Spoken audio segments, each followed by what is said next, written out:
Tuve cáncer de mama izquierda, hice los tratamientos y todo, y en menos de 3 meses lo tengo en huesos, hígado y pulmón.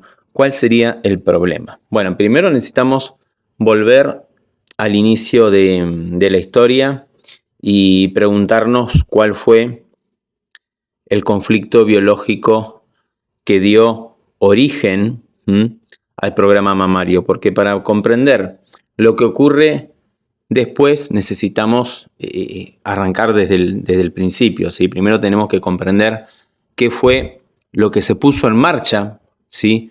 Al principio, ¿está? Y hay que descubrir la cuestión, digamos, esquemática que estructura todo este comportamiento en el nido, ¿sí?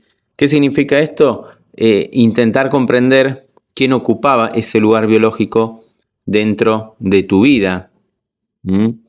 Era un hijo, era tu madre, era una persona simbólicamente que ocupaba el lugar de un hijo, era una pareja que estabas maternando, cuidando, protegiendo como si fuese parte, digamos, de tu nido, o era una pareja vivida desde un territorio más íntimo, reproductivo o sexual, ¿sí? Porque cuando hablamos de la mama izquierda tenemos que entender que detrás de ese programa existe una, una lógica biológica que es precisa, ¿sí? Y para que aparezca un cáncer en esa mama, tiene que haber existido un conflicto de preocupación en el nido o un conflicto de separación. ¿Está?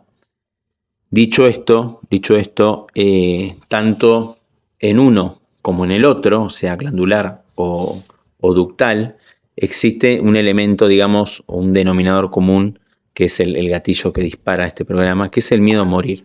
Pero no hablamos necesariamente de un miedo a morir consciente, sino que hace referencia a un conflicto motor más instintivo, ¿sí? Donde aparece simultáneamente dos fuerzas que se contradicen.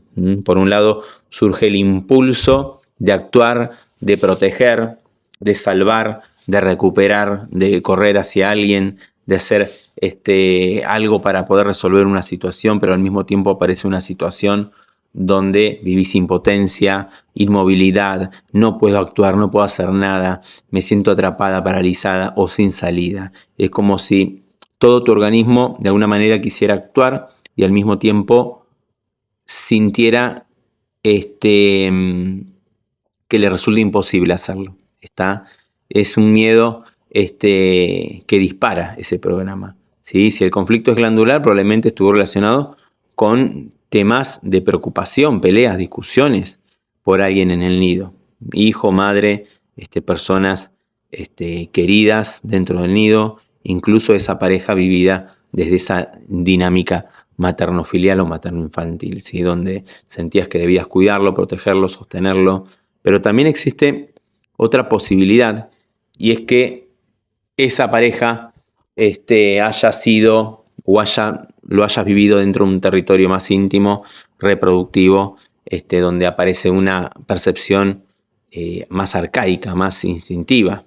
Y desde esta lógica biológica la mujer puede vivir el miedo o el temor de perder ese hombre, ¿sí? Que se aleje, o que se vaya con otra mujer, o que otra mujer disfrute de aquello que yo considero que me pertenecía o pertenecía a mi territorio afectivo.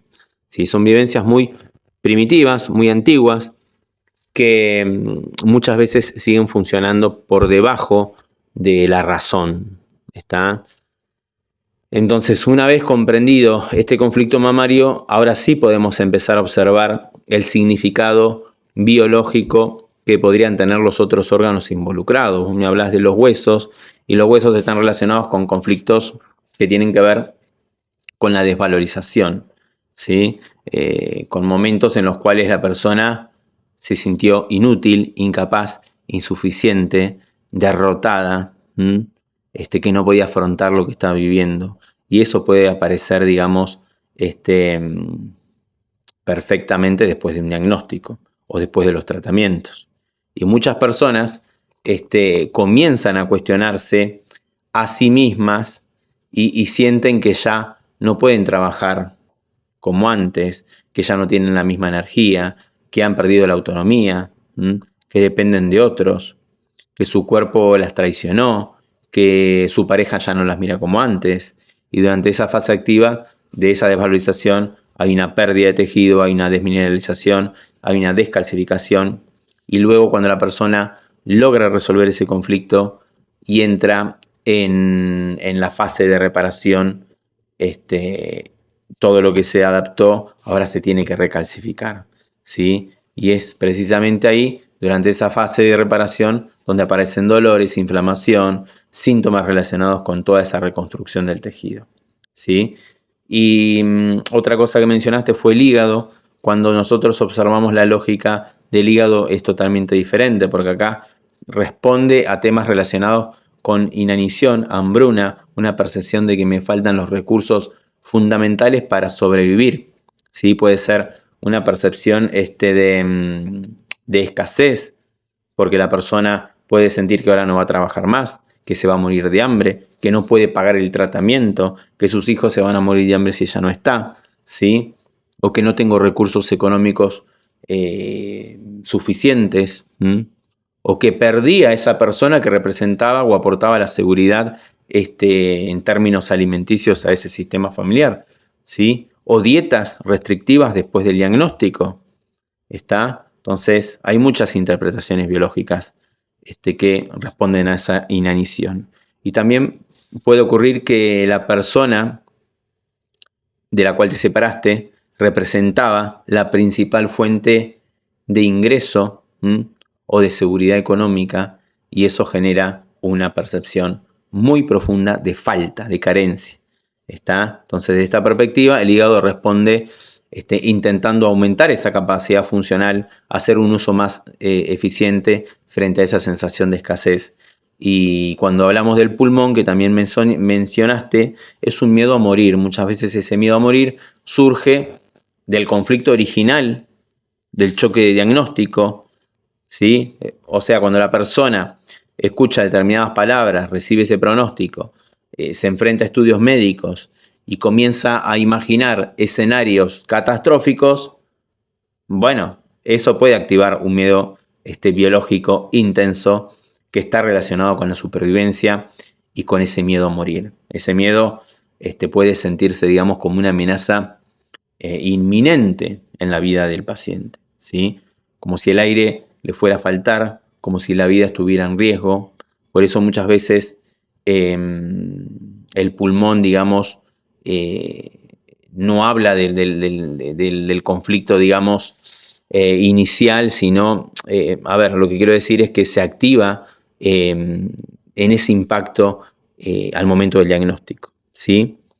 Y todo, digamos, lo que se construye alrededor de ese diagnóstico, bueno, muchas veces termina desencadenando los otros programas. Por eso, más que preguntarnos qué órgano apareció después, la pregunta fundamental que yo me haría sería qué situación viviste, qué ocurrió, qué ocurrió antes de que aparezca el cáncer de mama, ¿sí? ¿Qué situación viviste determinada? ¿Quién ocupaba ese lugar dentro del nido o dentro de ese territorio tan íntimo?